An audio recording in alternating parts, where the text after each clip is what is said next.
구약의 말씀입니다. 여호와께서 또 이르시되 소돔과 고모라에 대한 부르짖음이 크고 그 죄악이 심히 무거우니 내가 이제 내려가서 그 모든 행한 것이 과연 내게 들린 부르짖음과 같은지 그렇지 않은지 내가 보고 알려 하노라. 그 사람들이 거기서 떠나 소돔으로 향하여 가고 아브라함은 여호와 앞에 그대로 섰더니 아브라함이 가까이 나아가 이르되 주께서 의인을 악인과 함께 멸하려 하시나이까. 그 성중에 의인 50명이 있을지라도 주께서 그곳을 멸하시고 그 50의인을 위하여 용서하지 아니하시리이까. 주께서 이같이 하사 의인을 악인과 함께 죽이심은 부당하오며 의인과 악인을 같이 하심도 부당하니이다. 세상을 심판하시는 이가 정의를 행하실 것이 아니니까. 여호와께서 이르시되 내가 만일 소돔 성읍 가운데에서 의인 50명을 찾으면 그들을 위하여 온 지역을 용서하리라. 아브라함이 대답하여 이르되 나는 티끌이나 재와 같사오나 감히 주께 아뢰나이다. 50의인 중에 5명이 부족하다면 그 5명이 부족함으로 말미암아 온 성읍을 멸하시리이까. 이르시되 내가 거기서 45명을 찾으면 멸하지 아니하리라. 아브라함이 또 아뢰어 이르되 거기서 40명을 찾으시면 어찌하려 하시나이까. 이르시되 40명으로 말미암아 멸하지 아니하리라. 아브라함이 이르되 내 주여 노하지 마시옵고 말씀하게 하옵소서. 거기서 30명을 찾으시면 어찌하려 하시나이까. 이르시되 내가 거기서 30명을 찾으면 그리하지 아니하리라. 아브라함이 또 이르되 내가 감히 내 주께 아뢰나이다. 거기서 20명을 찾으시면 어찌하려 하시나이까. 이르시되 내가 20명으로 말미암아 그리하지 아니하리라. 아브라함이 또 이르되 주는 노하지 마옵소서. 내가 이번만 더 아뢰리이다. 거기서 10명을 찾으시면 어찌하려 하시나이까. 이르시되 내가 10명으로 말미암아 멸하지 아니하리라. 서신의 말씀입니다. 그러므로 너희가 그리스도 예수를 주로 받았으니 그 안에서 행하되 그 안에 뿌리를 박으며 세움을 받아 교훈을 받은 대로 믿음에 굳게 서서 감사함을 넘치게 하라. 누가 철학과 헛된 속임수로 너희를 사로잡을까 주의하라. 이것은 사람의 전통과 세상의 초등학문을 따름이요 그리스도를 따름이 아니니라. 그 안에는 신성의 모든 충만이 육체로 거하시고 너희도 그 안에서 충만하여졌으니 그는 모든 통치자와 건세의 머리시라. 또 그 안에서 너희가 손으로 하지 아니한 할례를 받았으니 곧 육의 몸을 벗은 것이요 그리스도의 할례니라. 너희가 침례로 그리스도와 함께 장사되고 또 죽은 자들 가운데서 그를 일으키신 하나님의 역사를 믿음으로 말미암아 그 안에서 함께 일으키심을 받았느니라. 또 범죄와 육체의 부활례로 죽었던 너희를 하나님이 그와 함께 살리시고 우리의 모든 죄를 사하시고 우리를 거스르고 불리하게 하는 법조문으로 쓴 증서를 지우시고 제하여 버리사 십자가에 못 박으시고 통치자들과 권세들을 무력하여 드러내어 구경거리로 삼으시고 십자가로 그들을 이기셨느니라. 복음의 말씀입니다. 예수께서 한 곳에서 기도하시고 마치심에 제자 중 하나가 여짜오되 주여 요한이 자기 제자들에게 기도를 가르친 것과 같이 우리에게도 가르쳐 주옵소서. 예수께서 이르시되 너희는 기도할 때 이렇게 하라. 아버지여 이름이 거룩히 여김을 받으시오며 나라가 임하시오며 우리에게 날마다 일용할 양식을 주시옵고 우리가 우리에게 죄 지은 모든 사람을 용서하오니 우리 죄도 사여 주시옵고 우리를 시험에 들게 하지 마시옵소서 하라. 또 이르시되 너희 중에 누가 벗이 있는데 밤중에 그에게 가서 말하기를 벗이여 떡 3덩이를 내게 구워 달라. 내 벗이 여행 중에 내가 왔으나 내가 먹일 것이 없노라 하면 그가 안에서 대답하여 이르되 나를 괴롭게 하지 말라. 문이 이미 닫혔고 아이들이 나 함께 침실에 누웠으니 일어나 내게 줄 수가 없노라 하겠느냐. 내가 너희에게 말하노니 비록 벗됨으로 인하여서는 일어나서 주지 아니할지라도 그 간청함을 인하여 일어나 그 요구대로 주리라. 내가 또 너희에게 이르노니 구하라. 그러면 너희에게 주실 것이요. 찾으라. 그러면 찾아낼 것이요. 문을 두드리라. 그러면 너희에게 열릴 것이니 구하는 이마다 받을 것이요. 찾는 이는 찾아낼 것이요. 두드리는 이에게는 열릴 것이니라. 너희 중에 아우지 된 자로서 누가 아들이 생선을 달라 하는데 생선 대신에 뱀을 주며 알을 달라 하는데 전갈을 주겠느냐. 너희가 악할지라도 좋은 것을 자식에게 줄 줄 알거든. 하물며 너희 하늘 아버지께서 구하는 자에게 성령을 주시지 않겠느냐 하시니라. 다 함께 설교전 기도를 합니다. 말씀 앞에 하나 된 우리들은 하나님의 자녀로서 한 마음으로 하나님께 예배드리오니 말씀으로 여기에 임재하셔서 부끄러운 사연으로 가득한 우리의 마음을 정결하게 하여 주사 온전한 정신과 믿음으로 바른 말씀을 분별할 수 있게 해주십시오. 예수 그리스도의 이름으로 기도드립니다. 아멘. 하나님 우리 아버지와 주 예수 그리스도께서 은총과 평화를 여러분에게 내려주시기를 빕니다. 오늘 설교 제목은 골로새서 2장 8절에서 따왔습니다. 그 본문에서 말하는 것은 철학과 헛된 속임수에 사로잡히지 않도록 주의하라는 것입니다. 구체적인 내용은 후반부에서 자세히 다루겠습니다. 오늘 이 세 개의 본문을 통해 주의하라는 관점에서 얘기를 해볼까 합니다. 우리는 무엇에 주의해야 할까요? 오늘 대한민국 사회와 교회는 편견, 차별, 혐오 이 세 가지를 꼽을 수 있을 것 같습니다. 오늘의 이 젊은 세대는 MZ 세대라고 불려지고 있는데요. 1981년부터 2010년에 출생한 모바일 네이티브의 세대들입니다. 그들의 특징은 디지털 환경에 익숙하고 자신의 개성을 중시하며 재미를 추구합니다. 그리고 사생활 존중을 아주 중요시하고요. 그에 맞는 자유로운 생각을 한다는 것이 그것입니다. 교회 안과 밖에 그들이 존재합니다. 그런데 그들이 교회의 안과 밖에서 존중을 못 받는다는 것이 현실입니다. 대한민국 사회는 유교적인 사상이 짙게 깔려 있습니다. 교회는 어떤가요? 교회도 독점적이며 배타적이고 폐쇄적입니다. 그래서 편견은 불치병처럼 자리하게 되었고 온갖 차별이 난무하며 혐오는 광활한 우주 끝까지 치닫을 기세입니다.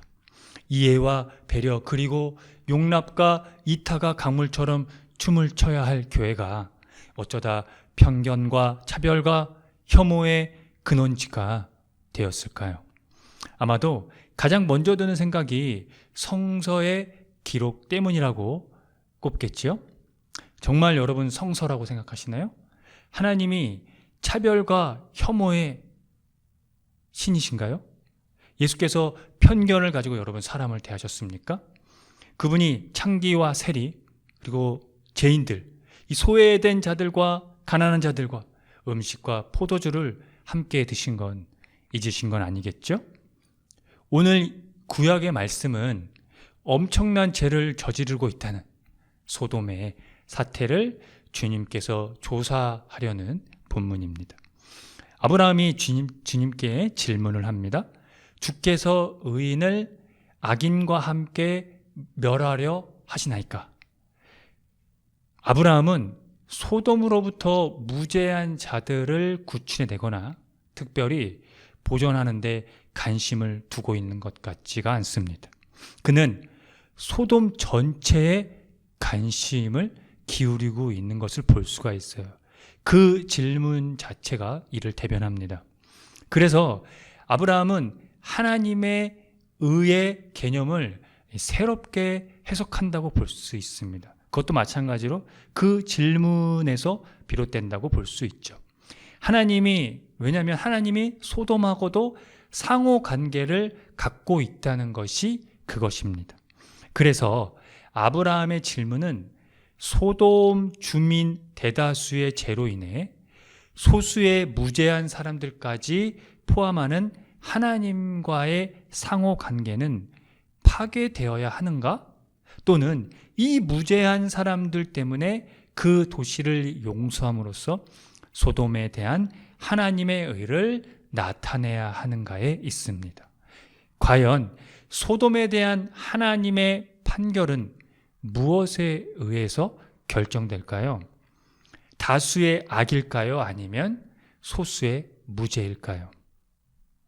성서는 실제로 이러한 일들이 일어났는지에 대한 관심이 있는 게 아닙니다. 그런 관심이 아니에요. 이 이야기를 통해서 하나님에 대한 신학적 질문을 던지고 있는 겁니다. 그 질문이 바로 아브라함이 했다는 그 질문에 있는 거죠. 주께서 의인을 악인과 함께 멸하려 하시나이까? 오늘 누가복음에서는 기도가 제자들에 대한 가르침의 주요 주제로 나옵니다. 성서에서 예수님이 가르쳐 주신 이 유일한 기도의 내용이에요. 아무래도 주님께서 가르쳐 주신 그 유일한 기도이기 때문에 우리가 이 예수님의 이 기도에 대해서 여러 가지 방면에서 숙지해야 하고 공부를 해야겠죠. 사실 어떤 많은 기도나 너무 훌륭한 그런 기도를 우리가 못해도 상관없습니다. 예수께서 가르치신 이 기도만 우리가 하더라도 사실은 그게 다 하나님 나라에서 하나님으로부터 나오는 그 나라의 삶의 기도이자 또 삶의 방향이고, 그것을 우리가 삶의 속에서 살아가는 것 자체 안에서 하나님과 관계 맺을 수 있는 유일한 기도가 아닐까 싶습니다. 기도의 이 핵심은요, 하나님의 본질, 즉 그분의 나라가 오기를 비는 것입니다. 결정적으로 간구의 조건이 있는데요, 우리에게 죄 지은 사람을 용서해 줌으로 우리도 하나님의 용서를 구할 수 있다는 것이 그것입니다. 위에서 여러분 제가 언급한 것 같은 맥락에서 예수님이 가르쳐 주신 이 기도를 통해 우리는 이 주의하라는 것의 본질을 알아야 한다는 거죠. 편견, 차별, 혐오를 조장하면서 편견과 차별과 혐오를 받지 않기를 바란다는 것은 어불성설이라는 얘기입니다. 네? 여러분 생각해 보십시오. 이 세상에서 누가 편견을 받고 싶어 하겠습니까? 누가 차별받고 싶어 할까요? 네? 혐오는 또 어떨까요? 누가 혐오를 받고 싶어 하겠습니까? 누구도 그것을 수용할 수 있는 사람은 없어요. 그런데 왜 편견과 차별과 혐오에 사로잡혀 있냐는 거죠. 그러면서 하나님의 평화를 우리가 간구한다? 하나님의 평화가 우리에게 임하길 원한다? 그러면서 하나님이 우리의 삶에 깊숙이 개입해서 우리와 함께 하시기를 바란다고요? 너무 앞뒤가 안 맞지 않습니까? 골로새서 저자가 말하는 철학은요, 오늘날 일반적으로 알고 있는 그런 철학이라는 학문이 아닙니다. 제가 그런 철학이라는 학문을 되게 좋아하고 그런 깊이로 항상 사유하길 바라는데,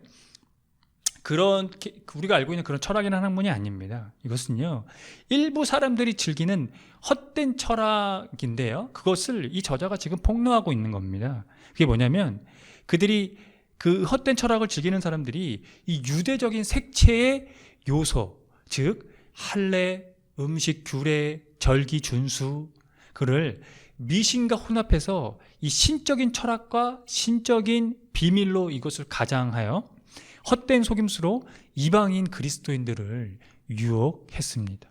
그래서 바울이 그들에게 신학적인 설명을 하고 있는 것이 지금 오늘 본문의 주된 내용이에요. 그 내용이 뭐냐면, 그 성육신하신 예수님과 십자가에 못 박힌 예수님 속에 하나님이 완전하게 몸을 이루며 임재하시는 한다는 사실이 그것을 토대로 합니다. 이러한 하나님의 임재가 교회를 위해 나타나게 된 것이고 십자가 부활의 그리스도의 사건 속에서 교회와 만나고 계시다는 것이 그의 설명이죠. 그러므로 우리가 이 세속적인 육체를 벗어버리고 그리스도와 하나가 되어 형식이 아닌 진정한 할례, 여기서 좀 더 넓게 진정한 율법이라고 해석해도 됩니다. 이 진정한 할례, 곧 그리스도의 할례를 받았다라고 이 저자가 설명하고 있는 겁니다. 여기서 말하는 이 그리스도의 할례는 여러분, 저자의 말대로 얘기한다면 세례를 의미합니다. 여러분, 세례가 무엇이냐면 그리스도와 함께 묻혔고 또 그리스도와 함께 다시 살아난 것을 의미합니다. 그게 여러분 세례입니다. 여러분, 이 영상을 보시거나 우리가 함께 예배드리는 분들은 세례를 받지 않은 분도 계실 수도 있고 받으신 분들 계셨는데, 세례의 진정한 그 의미가 바로 그거라는 거죠. 우리가 예수 그리스도와 함께 묻혔고 그와 다시 함께 살아났다. 이 얘기는 뭐냐면 그분과 함께 죽었고 다시 살아났다는 그 얘기입니다. 전혀 다른 차원의 새로운 삶을 우리가 살고 있다. 그 의미죠. 그것은 제사함에 근거한 이 무할례로부터의 해방을 가리킵니다. 오직 그리스도의 이 사건, 십자가 부활의 그 사건을 통해 죽음조차도 극복되어졌다는 것을 가리킵니다. 그런데 여러분, 이 유대적 색채의 요소인 할례, 음식 규례, 절기 준수, 즉 이 율법은요, 이런 무할례로부터의 해방을요 방해한다는 거죠. 그것을 회방한다는 것입니다. 그래서 율법은 하나님과의 관계를 단절하게 만드는 행위라는 거죠. 그 행위가 결과적으로는 편견과 차별 그리고 혐오를 낳게 된 것입니다. 여러분은 어떻습니까? 여러분 진실로 예수 그리스도로 할례를 받으셨습니까?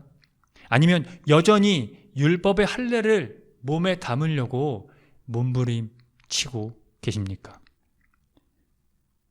율법의 할례로부터 여러분 벗어나십시오. 그리고 그 결과에 오늘 제가 말씀드린 편견과 차별과 그 혐오라는 그 결과에 사로잡히지 않도록 주의하십시오. 새롭고 진정한 효력이 있는 예수 그리스도의 할례, 그 할례가 우리를 한 몸이 되게 하시기 때문입니다. 함께 기도합시다.